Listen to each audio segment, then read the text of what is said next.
Hello and welcome to the Learn How to See Better podcast, the only podcast out there known to actually improve your vision the longer you listen.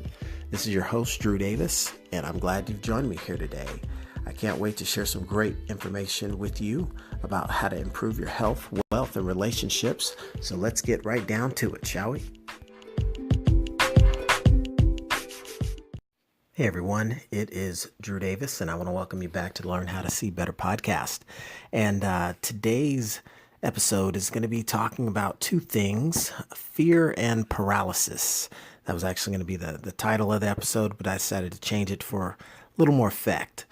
Fighting fear for freedom, I thought might be a little bit more empowering and put the positive spin on an otherwise negative topic. Who wants to talk about fear? Who wants to talk about paralysis, right? The last episode was talking about anxiety. Is this just going down a dreadful path? No, actually, it's quite different than that. And as it pertains to the topic here of really learning how to see better, we want to understand fear and paralysis a little bit better. No different than anxiety. Why? Because the two are pretty related. What I found is in many situations where people are suffering from anxiety, there's actually it actually expands into grow into something a little bit even more dominant, known as fear. Some will call it forget everything and run. That might be the letter that they choose for that first word. But really the reality of it is once you experience anxiety in very extreme levels, it turns into fear. It turns into something that can be actually paralyzing to your actions. You've all heard the phrase stuck like a deer in the headlights, right? Can you actually visualize that for a second? You know, you've seen it in the movies. The deer runs out in the middle of the road, looks, sees headlights, and it's so scared. It's literally frozen, cannot move, and you know how that scenario ends. Now that is true fear. That's not necessarily an anxiety event. That's a moment of life or death instantly presented, and the fight or flight response kicks in. That's kind of built and coded into our survival mechanisms, our DNA. But the term frozen in fear, I think, is quite apt to describe what fear is like when it overtakes you. Whether it's a real, present, clear and present fear that can put you in harm's way, then there's also the fear that we create in our minds that really has an impact that we have to be aware of. Because if we allow simple little things to leave our minds encumbered by fear, we actually do ourselves a great disservice. And I found that in any instance where I've had to deal with fear, it's like the more energy you channel into that fear, the more paralyzed you become. I mean, it's almost like a self-fulfilling prophecy. When you pour fuel on the fire, what happens? The fire gets bigger. You've got to be able to choke it off in order to be able to overcome.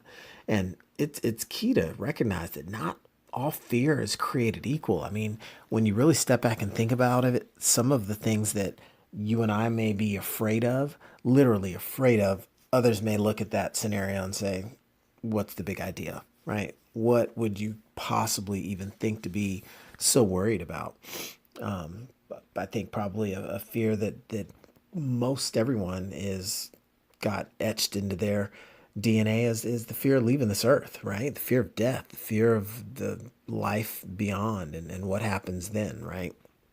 But it's not a fear that really paralyzes us every day because it's one of those fears that you only really have it affect you when you're thinking about it.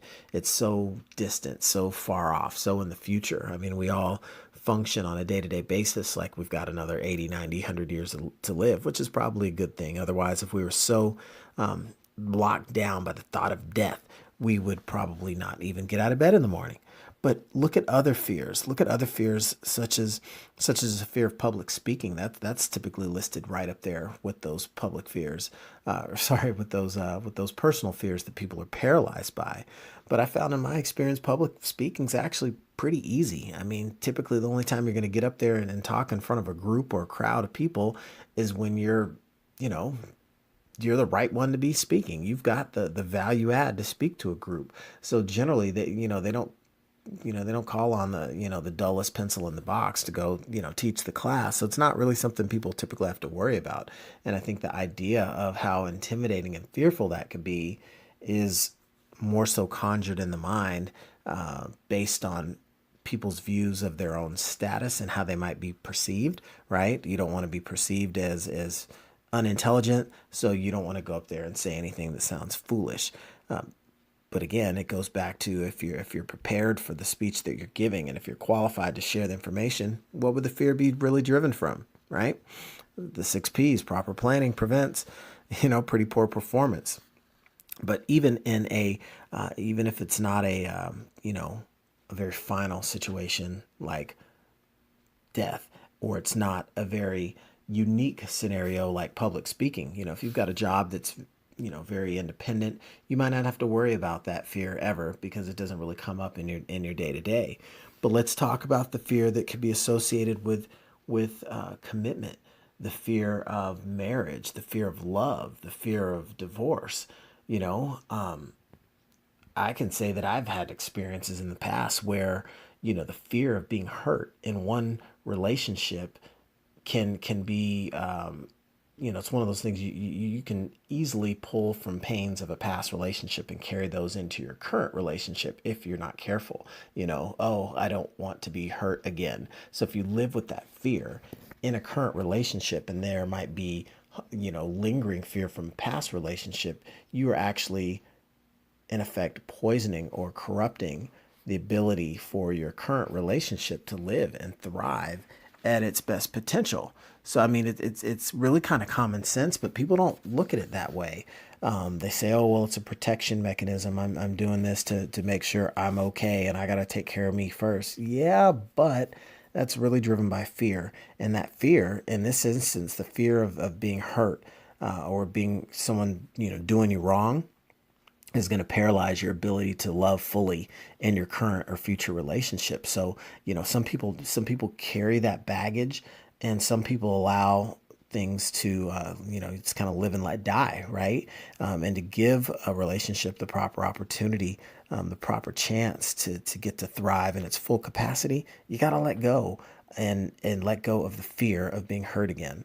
I mean, and fine, for the folks that can't relate to any of that, we've all got some sort of career that we've been exposed to. And I can tell you, one of the fears of job loss would be one of the most debilitating things that I would see in my colleagues when I was in corporate America. I can still remember instances where, I mean, mind you, I worked for a pretty big company with hundreds of thousands of people. So, laying off 5,000 people, 10,000 people wasn't all that big of a deal for a company that size. Percentage wise, it wasn't massive, but it would generally come, with the guillotine, by section or by division or by, portion of the company that maybe wasn't hitting the proper revenue targets. And people would start, to gossip at the rumor mill and say, "Oh, this division's getting cut. The hardware division didn't do well. They're getting people cut. The software division didn't do well. Though they're getting people getting cut." And and mind you, these were a lot of very well educated individuals, and some instances people I looked up to. But you would get the rumor mill buzzing about heads getting chopped, and without fail, people would just start, "Oh my gosh, what's going to happen if, what if it's me this time?" And I mean, oh my goodness, it got to be the point where, lucky for me, I was young enough that I became numb to it, because it's like, look, if it's my time to go, okay, I'm doing the best I can with what I got, and I'm putting a proud foot forward. So I'm not going to, sit there and stress and lose sleep over the idea that my number might get pulled out of a batch of, for a block of 10,000 people, and that, that my name's part of that 10,000. I'm not going to lose sleep over that, but I get it. You might have sole breadwinners that, the livelihood of the family depends on them not having any interruption in income.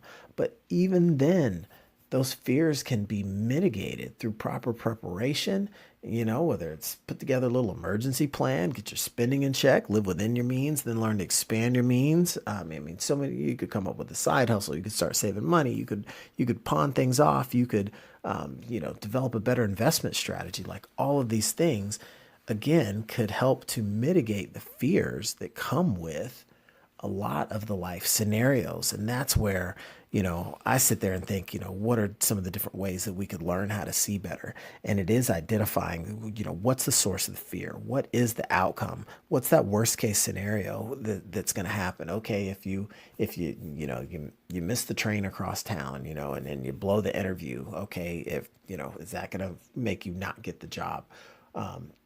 Don't be so encumbered by the idea of a bad situation happening, because to constantly operate in that state of fear is really going to paralyze you. It's going to make it so that you don't pursue the job or the opportunity or the career or the business of your dreams. It's going to continue to block your ability to let love flow freely into your world. It's going to block your ability for you to tap into your true potential, to find your voice and to be able to speak to an audience that needs to hear what you have to say. And last but not least, it could even rob you of your life. And I don't mean the physical ability to have a blinking eyes and breathing chest and a beating heart, but living from the standpoint of living to your full potential, living a true life of freedom and enjoyment, unencumbered by fear and paralysis and anxiety and any of these negative things that can get you all spun up, because a lot of it is the headspace we allow ourselves to occupy. And if you let, stinking thinking and negative thoughts and fearful thoughts, rent space in your head, without paying the dues, you're really working against yourself. And I think that as we all become adults and go through multiple situations in our life where we've dealt with fear and the associated paralysis, I think that if we start to get to a point where we can actually learn to reflect on our lives and the different experiences we've had, and then, even begin that process of introspection where we really look deep and to understand, what's eating Gilbert Grape, what's got you all, worked up and so worried. Because the fact of the matter is, I've even heard someone go as far as to say worrying actually works, seeming to indicate that worry is a great idea. And you might say, what in the world are you thinking about? Well, the reason worrying works is because 90% of the things we worry about don't come true. So you could almost argue that if you worry, you're doing the good thing for the thing you don't worry about, for the thing you worry about, because it's not going to come true. And I don't know if I'd go quite that far, but once we understand that fear is just a figment of our imagination and it's created in our own minds, that gives us the first step. Awareness is the first step towards change. Taking, some celebrity status and looking at it from that standpoint. Everyone's familiar with the great investor Warren Buffett, right? And he's not typically the guy that's all in front of the camera, in the big public eye. And he was quoted as saying, he took a Dale Carnegie course once. And he took the course because he was afraid of public speaking. And the reason for taking the course wasn't so he could stop his knees from shaking. He took the course so he could speak while his knees were shaking.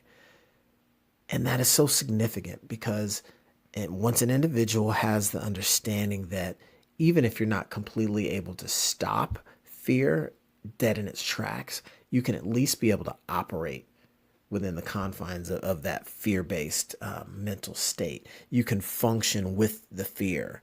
I think this is very impressive when we see our military personnel, servicemen and women that fight for our country. Just because you've chosen to fight and stand up and honor your country and do the noble thing doesn't mean that you are without fear.